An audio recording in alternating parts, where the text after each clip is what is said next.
Peter, would you like to introduce tonight's speaker for us, please? Yeah, well, thank you. I do hope you haven't all come to hear the Charlotte, the speaker who was flagged up tonight. I discovered 2 days ago that I hadn't sent her a confirming email, and so tonight's talk is pulled out of the blue. And I decided I would talk about Archie Cochrane, a medical man, and so I got in touch with Mike Inman, who I'm going to introduce in a minute.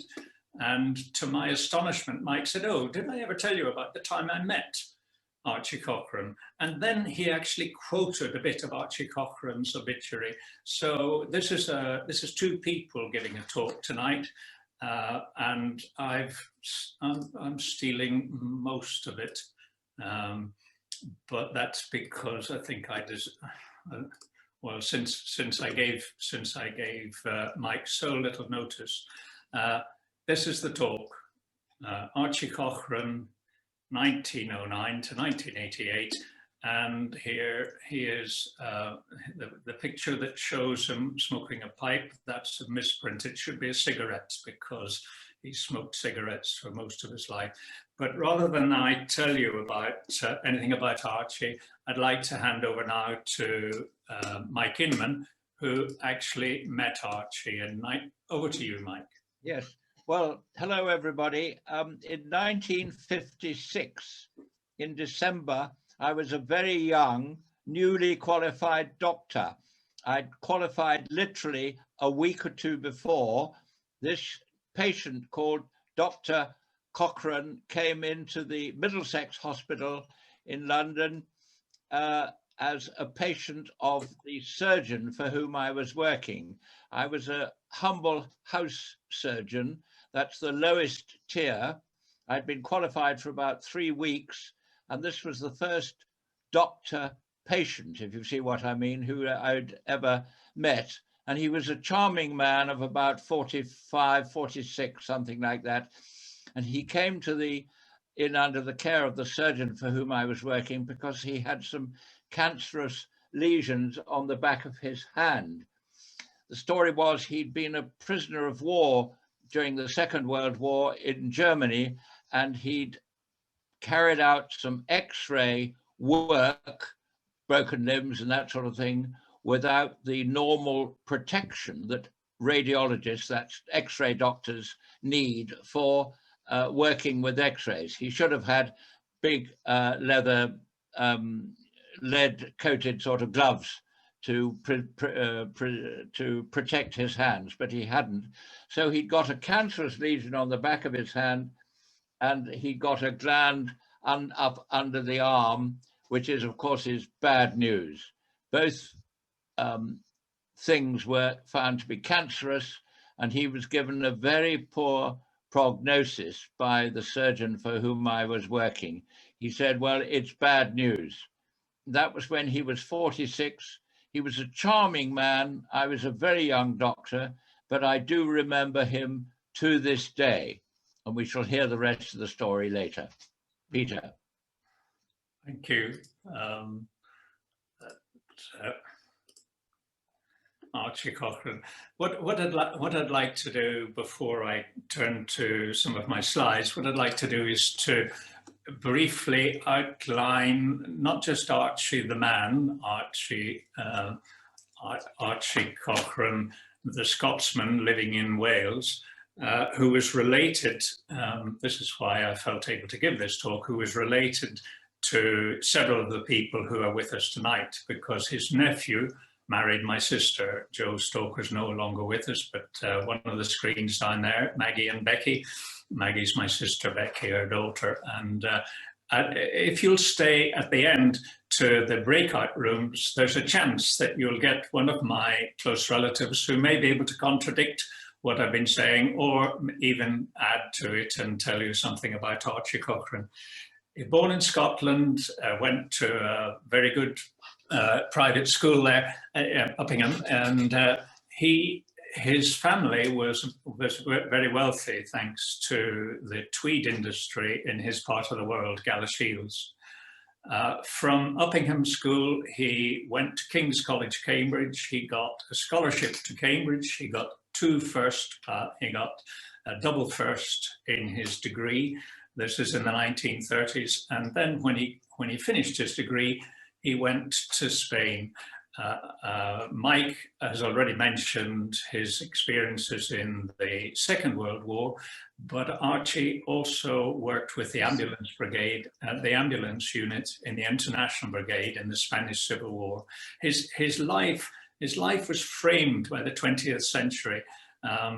He was born 10 years into the 1900s. He died in 1988, just over 10 years before the turn of the century. And by the time he was in his mid-30s, he'd been involved with 2 wars. In the Spanish Civil War, he rubbed shoulders with, the more you look up what he was doing, the intelligentsia who had gone to Spain, the left-wing people who had gone there, kept on meeting up with each other. So when he got some leave and went to Madrid, Archie met Ernest Hemingway. He found him very boring. On several occasions in Barcelona, he ended up drinking with Eric Blair. Eric Blair had a pen named George Orwell, and he went on to write Animal Farm 1984. And at one stage, Archie had to triage, with very little in the way of practical medical experience, he had to triage a friend from university, Julian Bell. He knew, as soon as the triage began, he knew Julian wasn't going to survive. And when Julian died, the word went to his parents, Clive and Vanessa Bell, famous intelligentsia members, and to his aunt, Virginia Woolf. Archie was in amongst all these people and came back, luckily, survived the Spanish Civil War, came back, and then fully trained as a doctor and was therefore available in 1939 to join the services and became a captain in the medical corps. He was captured along with the whole of the British contingent in Crete, and in the stories that people tell about him, they describe, and he describes, being moved from Crete first of all to Salonika, and then from Salonika to Germany. In Salonika, he was responsible for something like 8,000 soldiers. Let me see if I can share the screen again now.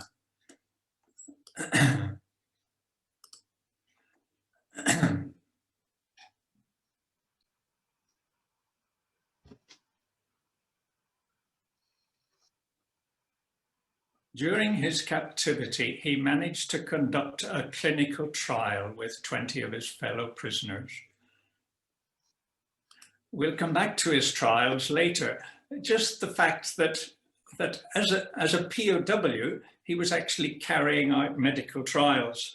And after the end of the Second World War, he said that because I had so many privileges and he was able to speak German, and because the other prisoners needed his support, he said, I helped to organize escapes, but I didn't do any escapes myself. And he came back to Britain and spent most of the rest of his life in Wales and lived very well indeed. Let me take you to his home, Roos Farmhouse. This is an absolutely magnificent home because off the screen to the right, you can't see it, are a set of very fine stone outbuildings. And off the screen to the left, which you can't see, is a very, very fine garden. And up beyond the garden in the distance, out of sight, is the swimming pool. He made sure that he lived well. He could afford to live well. And in the garden, there was a Barbara Hepworth. And he didn't just have sculptures in the garden, he had a sculptor in the garden. Those very fine buildings that you saw, that you didn't see, sorry, those very fine buildings that you didn't see to the right were actually converted into a home and a studio. And this artist, Peter Nicholas, one of Wales's greatest sculptor, his artist lived there. And Archie made sure that, that the people who, excuse me, I'm going to stop the share, that when people came to stay with him, that they got to meet Peter Nicholas, that they got to see his works of art, and that they got some of the best conversation you could imagine. the thing that, though, in this part of his life that we really need to know more about is his attitude to medicine and to knowledge. And in this next slide, you actually see the reference to evidence, because Archie was a great man for evidence.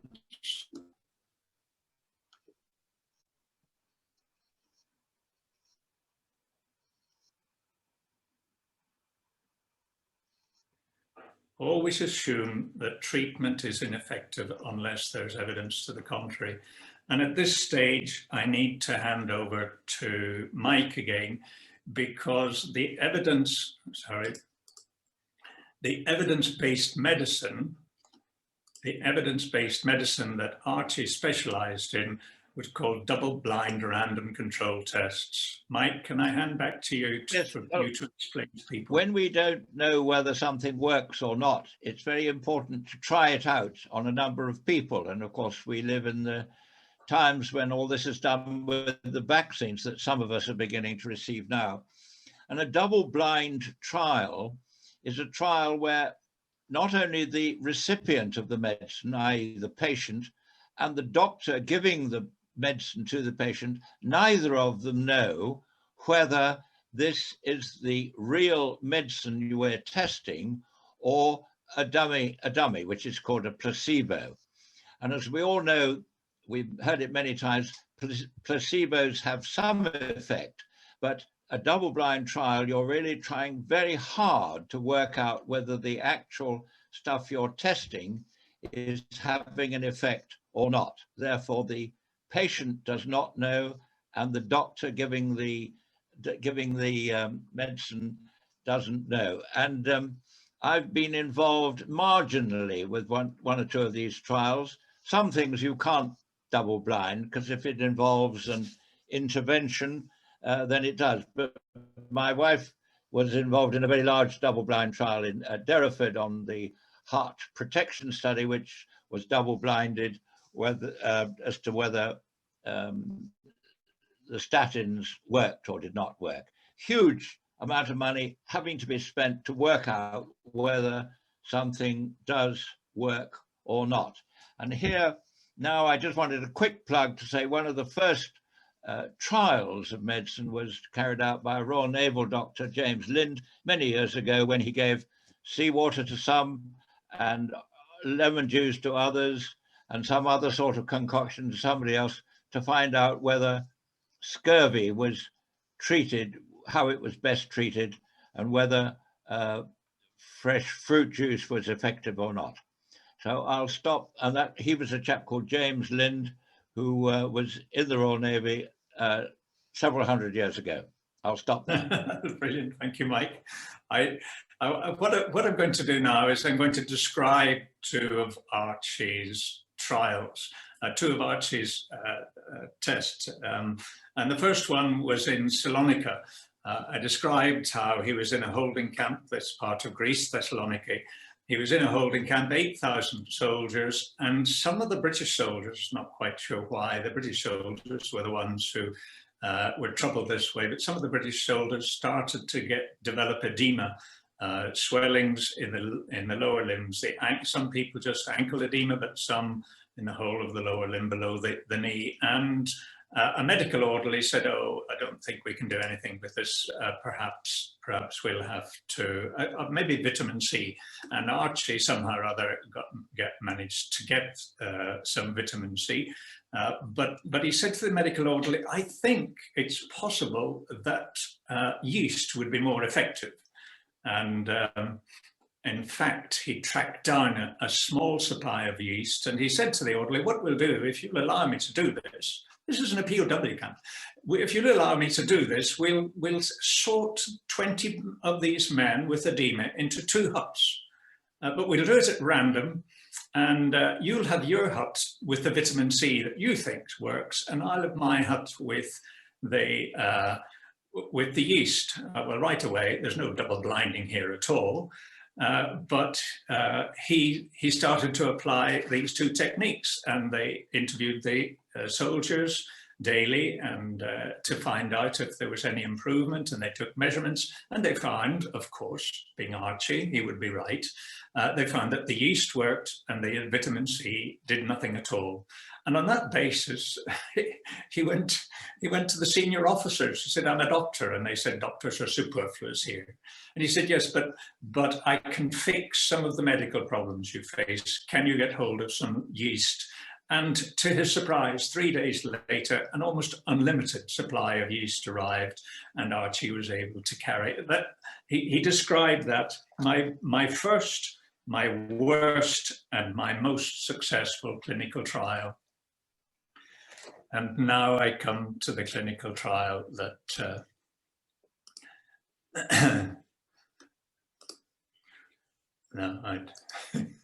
this clinical trial, it's very difficult to show this clinical trial on a screen, but Archie said that no treatment is good unless there's evidence that it works. And so he said, well, he said to the doctors in Cardiff, where he by now he is a professor of medicine, so what do you do when people have a coronary? And they said, well, they come into the coronary care unit, Archie, you know that. And I'll pause here just for a moment to say that coronary care units are now a lot better than the coronary care units I'm talking about here. And Archie said, but do you know that it works, that they come into the coronary care unit? And they said, well, of course it works, that some of them survive. And he said, well, is there any other treatment that you've tested to see whether or not it's better? And they said, what other treatment do you suggest, Archie? And they said, well, leave them at home, maybe at home with the care of their family and knowing their surroundings. Maybe they'll recover from their coronary.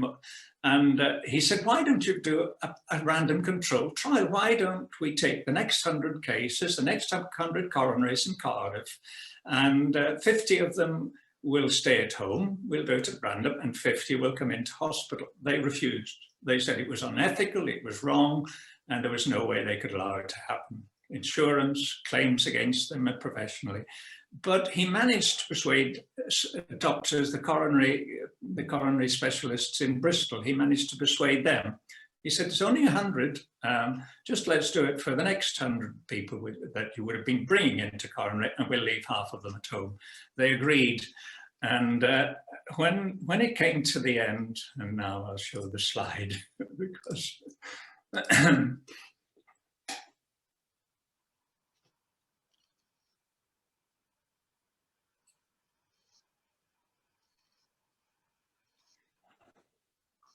as we were going into committee, I showed them the results. I said there were 22 fatalities. And they said, well, how did they divide this, Archie? How did they divide? And he said, well, there were 14 of those at home. 14 of those fatalities were at home, and 8 of the fatalities were in hospital in coronary care unit. And the doctors, the coronary specialists were absolutely horrified. Here's what they said. I wickedly compiled 2 reports, wickedly, and that, dwell on that word, wickedly. Stop the trial at once. He let them go on, and then he said, oh, actually, I got it the wrong way around. 14 of those who came into hospital died, and only 8 died at home.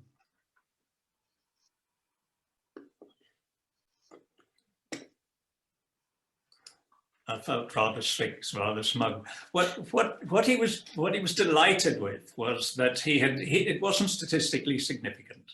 The 100 people, 14, 8. It wasn't what he did was he challenged people to be able to prove that the treatment, they said, well, we always do this. He wouldn't accept we always do this as the proper evidence. That's Archie.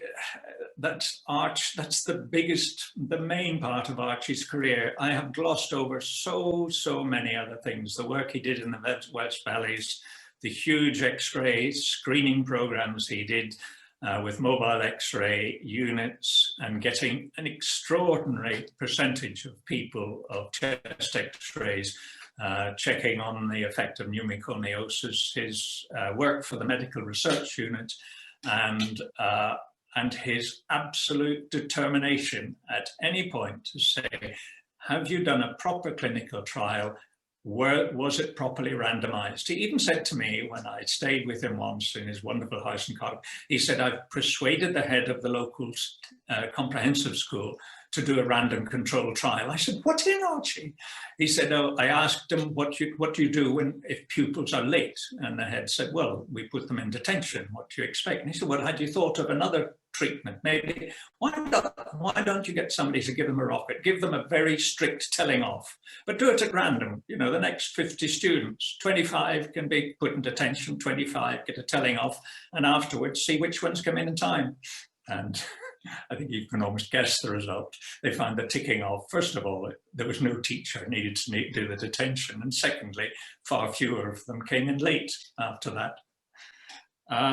He at the end of his medical, well, as his medical career began to take up less of his time, my sister and my brother-in-law Joe and their 4 children were invited to come and live in Cardiff with Archie, and they were at the time getting a house rebuilt to their needs in Dorset. They lived with Archie and his. You can get a chance to find out more about this if you stay for the breakouts.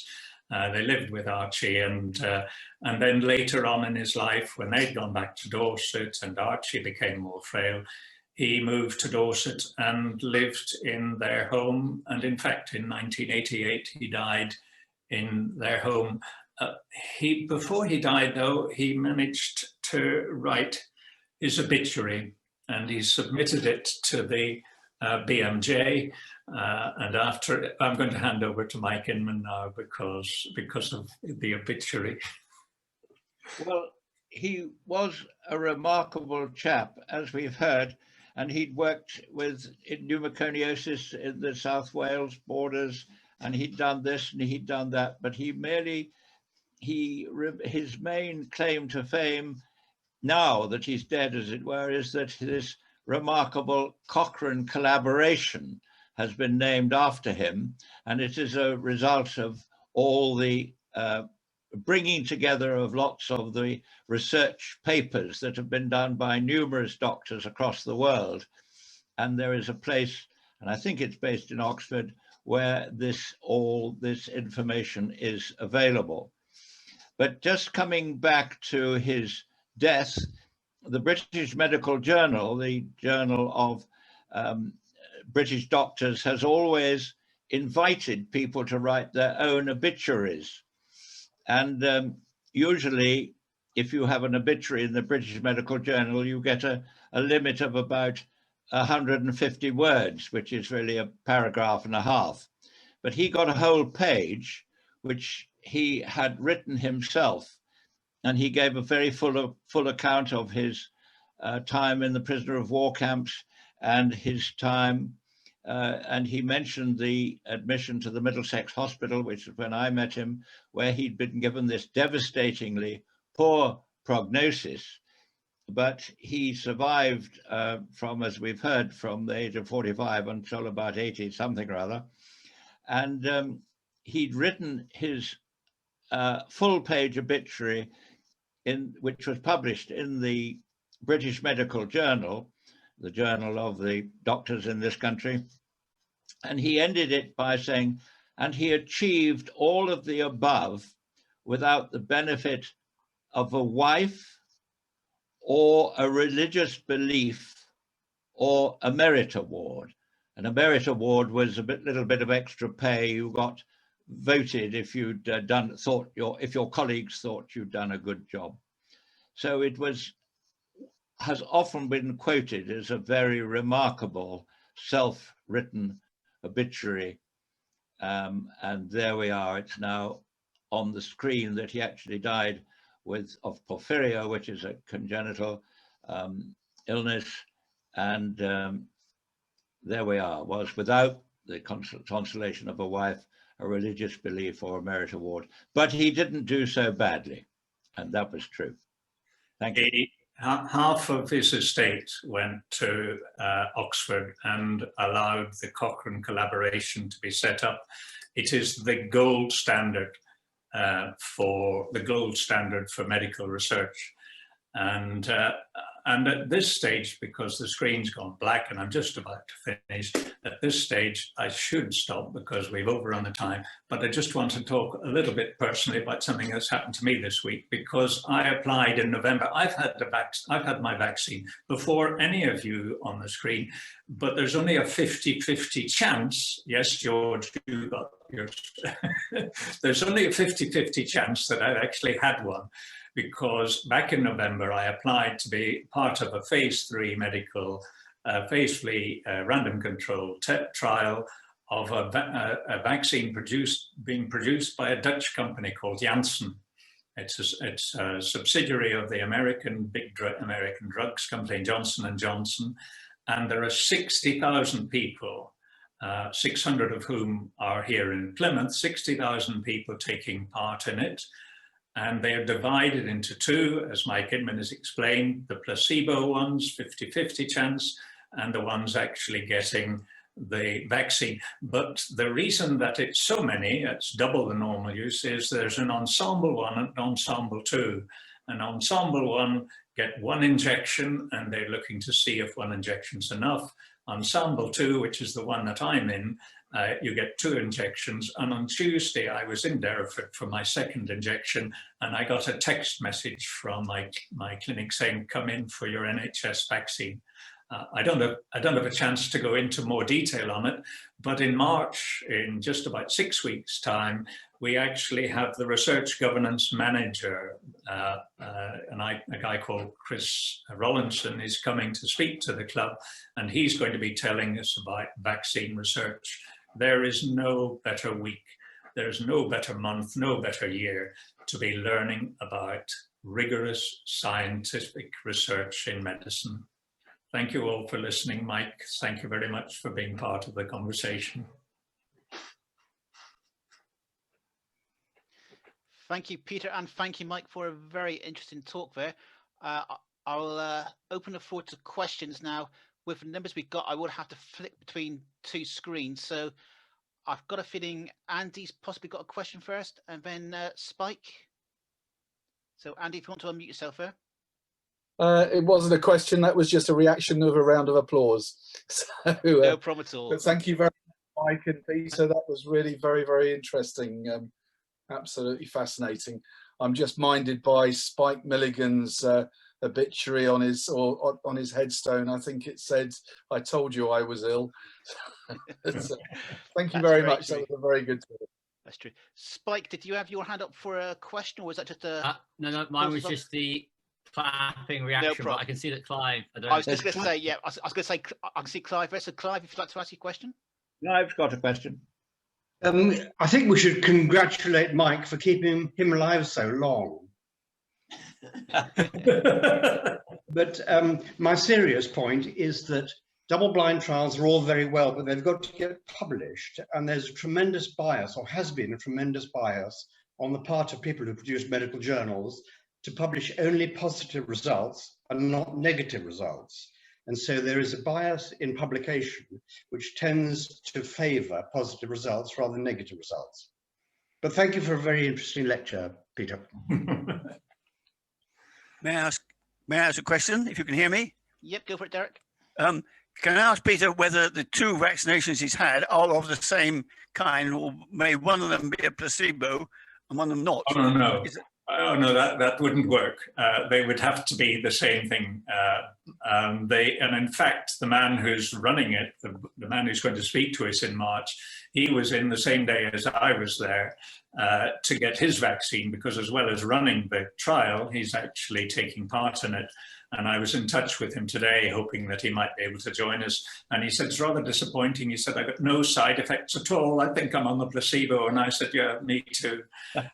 but if you want to know where to find out about the random control tests that aren't published, this man here, Ben Goldacre, who wrote the bad science column in The Guardian, this man was once challenged about random control trials, and the quotation, I don't have it exactly, but he said, I think Archie Cochrane, more than any other doctor alive, could fairly claim to have saved more people's lives than anybody else. You heard it from Ben Goldacre. Thank you.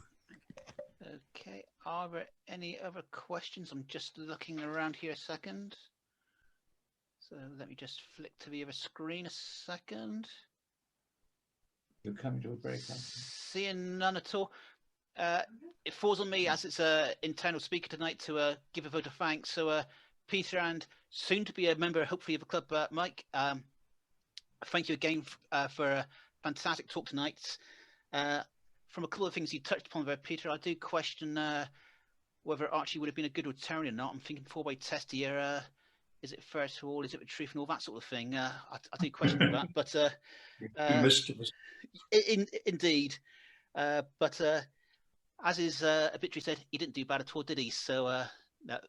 So on behalf of the club and all our guests here tonight, thank you for a very interesting talk and for stepping in at short notice to give that to us. So thank you all very much for that. So